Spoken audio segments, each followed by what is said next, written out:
Solusi buat teman-teman yang telat bayar Aku Laku agar DC itu tidak terus-terusan menagih dan mulai berhenti untuk menagih. Karena kita tahu sebelum kita telat bayar pun, sebelum mendekati jatuh tempo, itu kan udah banyak ya telepon-telepon dan bahkan ngeselin banget. Teleponnya itu kadang yang nelpon robot ya, AI gitu ya. Yang kita ngomong apa itu dia itu menunggu respon kita. Jadi ya ngeselin banget. Mereka mah nggak butuh karyawan buat nelpon-nelponin.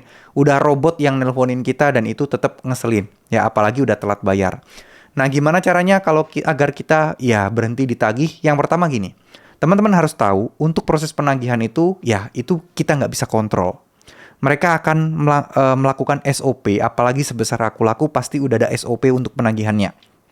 Jadi tugas kita adalah ya kita tutup telinga aja ya dalam tanda kutip. Maksudnya ya nomornya di silent, di flight mode atau dimatiin atau mungkin ganti nomor. Itu mungkin solusi yang tercepat jika kalian kena tekanan mental atau tekanan batin ketika mendapatkan peneroran atau penagihan-penagihan seperti itu. Kalau enggak mah ya udah abaikan aja lah. Mau nelpon ya udah reject, nelpon biarkan kayak gitu. Nah, itu adalah langkah pertama yang mungkin teman-teman udah males nanggepin. Yang kedua teman-teman itu nggak boleh memberikan harapan palsu kepada mereka. Nanti kak ya bulan depan dan seterusnya. Ya kalau teman-teman memang bulan depan memang beneran mau lunasi ya nggak apa-apa. Tapi kalau memang belum ada gambaran buat kapan melunasi, kalau kalian berikan janji-janji, ya kalian akan terus diincar, akan terus gencar ditagih. Ya, itu yang kedua. Yang ketiga, responnya nggak usah terlalu aktif. Kalau teman-teman terlalu aktif, ya teman-teman akan dianggap kooperatif dan wah bisa nih digiring nih pemahamannya, opininya, mulai dibelok-belokkan untuk ditakut-takuti dan lain sebagainya. Nah, itu kalau resiko terlalu aktif. Ya, kecuali teman-teman udah kuat mental, nggak masalah. Ajak bercanda aja. Ya, nah sekarang selanjutnya yang terakhir yang paling penting adalah teman-teman pasrah aja. Nah, ini mungkin level kalau udah telat lebih dari 3 bulan.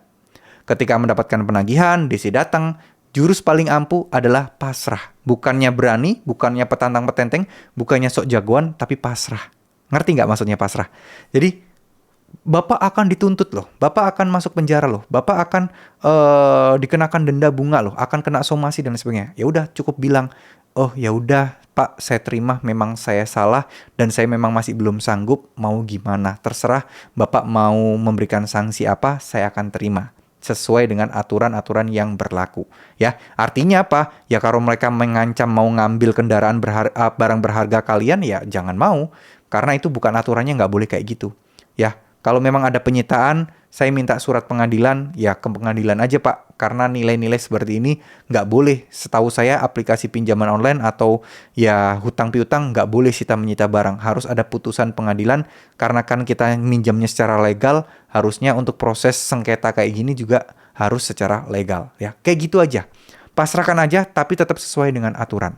Misal, akan saya kirimkan somasi dan surat panggilan pengadilan. Silahkan, saya tunggu Pak. Karena saya memang posisi memang masih belum bisa. Udah, orang pasrah itu akan membuat DC pinjol pusing dan mungkin nyerah gitu lah. Dia nggak bingung harus ngapain lagi. Mau ditakut-takutin model kayak gimana juga namanya orang pasrah ya pasrah.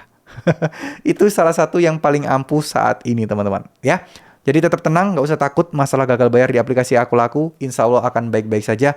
Jangan khawatir, semuanya akan ada jalan keluarnya. Tetaplah berdoa, tetaplah berusaha. Insya Allah akan ada jalan. Amin, amin, ya robbal alamin. Terima kasih. Wassalamualaikum warahmatullahi wabarakatuh.